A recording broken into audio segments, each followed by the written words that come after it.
Hey guys, it's Kelsey. I'm back with another scrapbooking process video. Today is scrap 5, so we had to use a recipe. We had to use either a bat or a Halloween icon. We had to do some form of stitching, whether it's stitching with thread or faux stitching. We needed to do splatters, we needed to have at least 3 pattern papers, and we needed to use either buttons or flares. So I really love this recipe. I was really excited to dig into my Felicity Jane kit for this month, where I'm using little bits and pieces from mostly the Rebecca collection. But as you know, I don't have any 12 by 12 kit papers for this month, so I did just go through my stash. My mom had got me a couple really beautiful wood grain 12 by 12s as part of my birthday present, so I really like this really soft wood grain plank. So I decided to use that as my background, and then from there I'm just going to go through and try to keep my eye on the recipe. I was really excited. You guys already saw my companion page for this layout on the 3rd, so this is kind of the first page I made with this kit. And I was really excited to use it. I really wanted to dive into some of the mustards and use this really pretty floral that's in the Rebecca collection, so that's kind of what I decided to start with, but I knew I wanted wood grain as my base. So I have this really nice kind of white soft wood grain plank as my background, and then I'm pulling in the light brown wood grain from the collection to map my photo in. So that's where I'm starting, and then I just know you can see the papers at the top there. I want to pull in some of these fun colors that are in the Rebecca collection. So that's all I'm doing to start with. I'm kind of thinking, okay, I have my wood plank as my background, I have my wood grain matting my photo, so I really only need one more pattern paper for the 3+ pattern paper part of this recipe, and that will end up being the Rebecca floral that I will pull in next. So I know I have my pattern papers down.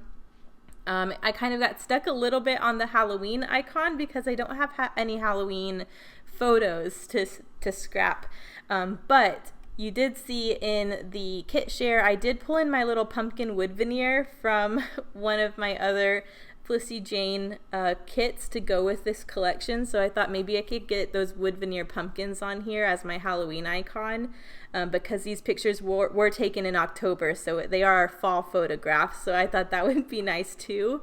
And then I definitely wanted to start pulling in some of these vellum hearts. I had a whole pack of vellum hearts from the Rebecca collection, so I really wanted those to be a good portion of my design and embellishment. So I'm just pulling in my favorite ones. I really want to use the mustard ones. I really want to use the floral ones. So I'm just pairing them up here, and I'm thinking maybe I'll use these maybe in 3 different areas of the page to create a visual triangle, but as I'm layering them up just to see which hearts I want together, I kind of like how they look running down the side here, so I end up changing course and kind of create this heart embellishment trickle down the left side of my page. So I have that there for a moment. I don't want to commit to any of these heart things yet. I'm not 100% sure that's what I'm going to do with the design. So I kind of go back to my photo and figure out layer-wise what I want to finish out doing with that. I already matted my photo in white, and I'm trying to remember to ink all my edges in brown. I just think that looks really nice, especially for fall photos. And now I'm trimming down that floral piece. Even though I'm already only working with 6x6s, I don't have a ton of product to work with this month, so I'm still trying to get the larger chunks that are going to be hidden as I go. So you can see I saved a bit of that floral there for another page. But that is my 3rd pattern paper, so I have that part of the recipe down. And I like how that layer looks as an offset layer around my photos. I am noticing I definitely, if I am going to pull in the mustard hearts to the left, I want a mustardy layer around my photo, so I kind of have to think about that. But for now, I really like how this is looking, kind of just simple layers to the right here that introduce all my colors. And then you can see I went through my stash and found all of my flair, and I have been hoarding this piece of flair. Lisa sent me this piece of flair in some happy mail, and it's from My Mind's Eye, My Story, and I love it. It's a butterfly, it's mustard, it's got black and white. There's some pops of pink, but honestly on this page it almost reads like the color that's in the floral. So I really thought if I'm going to be pulling in mustard, this flare would be perfect. And I've been hoarding this flare for so long, and I'm so excited I got it on a page, and it looks so cute on this one. So I'm thinking instead of buttons, I'll go with a flare. And so I'm thinking that'll be a cluster to the right of my photos, since all of these hearts are going to be on the left side. So I did just pair a black and white fishtail banner from the ephemera kit over there. And then I think I'm going to end up pulling over one of the words that come in the ephemera collection too. I think there's one that says comfy that I'm going to pop up on some foam and have over there as well. And I think that creates a fun little cluster. So that's cute. And then as you saw, I decided just to go ahead and go all out and use all of the wood veneer pumpkins I had left. So I have a wood veneer pumpkin over by my flare, and then I'm just spreading the rest of the pumpkins out around these little heart clusters. So one of the hearts is by itself, so I added a little label. There's going to be 3 pumpkins lined up on that label, which I think is cute. And then all of the other hearts have 2 heart clusters and 1 pumpkin. And I just think those are the cutest little embellishment clusters. And I really like how that spreads the color around on that side of the page. So I'm trying to glue all of these bits together. It's kind of fiddly with my nails to get all these little bits and pieces glued down, but I really, really enjoy how it looks. And you can see I'm kind of gluing them down as I go. I really like how they're staggered like that, but I want a little bit more. It kind of almost looks too plain that those hearts are trickled down the side. There's still a lot of blank space. So I will go in and add a couple other little things around the hearts to kind of make that trickle look a little bit more substantial. But I'm loving how this comes together. I have a really fun time creating this page, especially because this was the first page I made with this collection. I know you already saw another page, but this was me first digging into these goodies, and that's always so much fun. I am trying to be strategic, similar as the last page you saw with this collection, about where I put my glue, because you can see the glue through the vellum. But these vellum pieces are a bit darker in color, so it's harder to see through them than the last page where I was using more of the clear vellum and the light pink. So that's not as much of a problem on this one. I'm on this last heart here. I really need to keep an eye on my recipe. I'm trying to remind myself. I got my Halloween icon with the pumpkins. I got my pattern paper. I need to remember about the stitching especially, and I got my flare on there. So really all I have left is I need to do stitching and I need to do splatters, but I have the other 3 things down already. The stitching, I thought maybe I would stitch around the page like I like to do, or once I kind of got these hearts glued down and realized that I needed a few more things sprinkled amongst those hearts to make it fill out a little more, I decided just to do a couple cross stitches sprinkled down around the hearts. So I don't know if I do that yet. I think I'm going to go back and revisit my layers, because my layers are still looking plain. I knew I wanted a couple more things layered up, and I really wanted some more mustard over there. I know I have this mustard flare, but it still wasn't looking balanced with the yellow. So I went through my Mind's Eye pocket cards, because I pulled in that Mind's Eye flare badge, and I actually do have a few pieces left from the My Story collection. So I went through and pulled out some of the mustard, and I'm just using some of these pocket cards and a scrap of a tag to add some mustard layers over here. So that little scrap of a yellow tag I'm tucking in the left side of my photos, and then I'm trying to piece together these 2 mustard pocket cards to create a vertical mustard element to pull that color in on the right side of the page. So you can kind of see I'm trying to finagle that, but those bits have been in my stash for quite a while too, so I'm really happy I got to use those pieces up, especially on a layout where I'm finally using this flare badge, because it does go with that collection, so that makes me happy too. You can see where I'm piecing together 2 pocket cards here to create this mustard element on the right side, so I do just want to make sure I cover up where the join is so you can't really see that those are 2 pieces. So that's where the black and white fishtail banner behind my flare will come in. So I'm just trying to keep it lined up.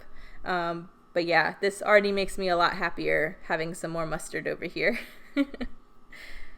It's just tricky because both of these pocket cards have gaps in them, either where I fussy cut items or where there were cut out words. So I just don't want any of that part to show. So I'm trying to make sure the length and the spacing, my floral layer is already going to cover all of that. So inking, and now I'm gluing that down. I didn't know if it would look weird or not having the kind of chevron pattern on the top and then solid mustard on the bottom, but I kind of like it. It's a little funky, and you really can't tell that they're two separate papers other than the pattern is different because the join is covered up. So for all we know, it could have been one pattern paper that was solid on one side and chevron on the other. But I do like how that looks, and I love how it's balanced with this little tag on the right side. I don't know why I even kept that little scrap of a tag, but this is exactly why. When I just need a tiny bit of interest, I can tuck it in on the side and it adds just what I needed. So that's going to go there. And then once I added that, I was kind of like, I want one more layer to kind of beef up and make this photo area more substantial. I thought about pulling in the leopard print, but I really didn't want to add another print. I already have this really pretty floral. I already have some chevrons and gingham, and I already have some polka dots going on. So I decided to go into my little 6x6 stash. There's a scrap of just the plain Felicity Jane black hearts on white pattern. So I decided to use a scrap of that and tuck that on either side of my photo layers just to add one more bit of interest. So I like that too, and that way the tag isn't kind of dangling off the edge by itself. It has something else to sit with. But I love that.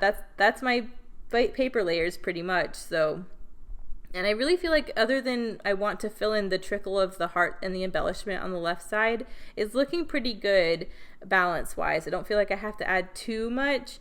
There is this kind of blank open space in the upper right hand corner, but I'm trying to remember I need to do splatter. So you can see I pulled in my black Heidi Swapp Color Shine. I'm thinking I'm going to use this, but there's no metallics on this page, and the black Heidi Swapp Color Shine has a silver metallic sheen to it. So I decided to actually go for my Black India ink and use this as a splatter because it's a nice, really solid black matte.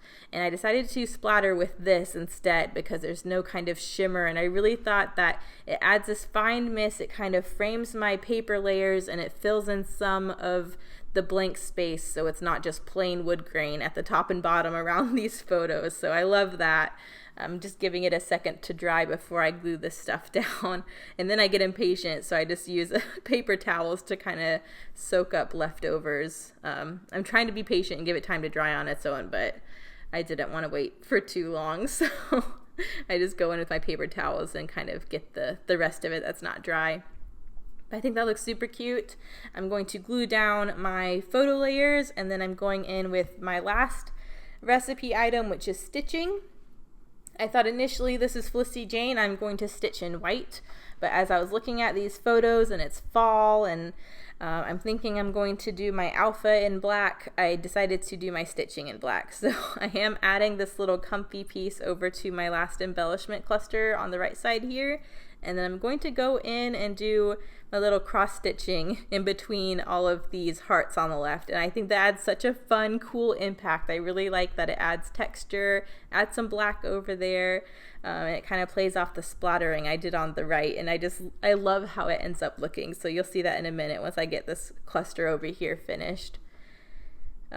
You really don't need to use a stencil for this, but Ronnie was kind enough to send me this little Amy Tangerine stencil, and one of the elements has cross stitching on it, so I'm just using that to space out my crosses and make sure they're all straight. So I'm just going through and I'm doing one cross stitch in some areas I'm doing 2 cross stitches. I just want it to kind of look scattered but balanced at the same time. So once I go through and poke all my holes, I'm going to go through and cross stitch all of those. And I think I cut out a chunk here because I didn't want you to have to watch me do all of it, but it's pretty easy. I'm just going up through the bottom left hand hole and across to the upper right hand hole to make one diagonal slash, and then I'll go back down through the other hole and do the cross to create the cross stitch, and I just think that's so sweet. Cross stitching's nostalgic for me. I don't know how long you guys have been following me, but I did used to cross stitch, so it's always kind of nostalgic when I do cross stitches on my page. So there's one little cluster. I'm going to tie off the back and do the rest of them. I don't think I make you watch all of this. I hope I don't. And then I'll just go through when all of these are done. And I'm just going to tape some washi across the back of the page where all the other loose stitches and ends are, just to secure everything, so it kind of stays in my album. And there we go. So that's the back. This is me washi taping. And that way the back and these loose threads won't get hung on everything when I'm sliding in and out of my album. So there it looks. I think they look so cute. I think it's so adorable. And now that I've added black over there, I'm going in with my title. These are the Jenny Alpha Puffy Alphas that I threw in with my kit. So I'm just going to title this Fall Pics, and I'm going to add the date in the lower right hand corner so that alpha is also framing my photo. You saw me, I had to include one of these cute little rubber charms, so I did glue the one with the black heart over on my photo. I had to get one of those on this page. They are so cute. So that's going to go there. I have my title down up there and then date on the bottom. And then I noticed the bottom of these alphas, there's those row of black hearts, and I wasn't thinking about using them on this page, but in the end I decided they would look adorable if I clustered them with my little cross stitches. So I'm going through and adding some hearts over there, and that just made me so happy. I think that's just the perfect little finishing touch. It's so cute. So I kind of have all my embellishing done. I do go and add that one charm that currently has the glue kind of partially drying on it to make it sticky, but I'll add that one charm over onto my photo. And then we're pretty much done and we'll have close-ups. But I loved this challenge. I love what I ended up making with it. I had so much fun. So make sure you check out everyone else playing along with Scrap 5. They'll be linked in the description. And if you guys want to play along with this challenge, please do. You can share on Instagram. Just use hashtag Scrap5 so we can see. Here are the close-ups. Thank you guys so much for watching, and I will see you in the next one. Bye.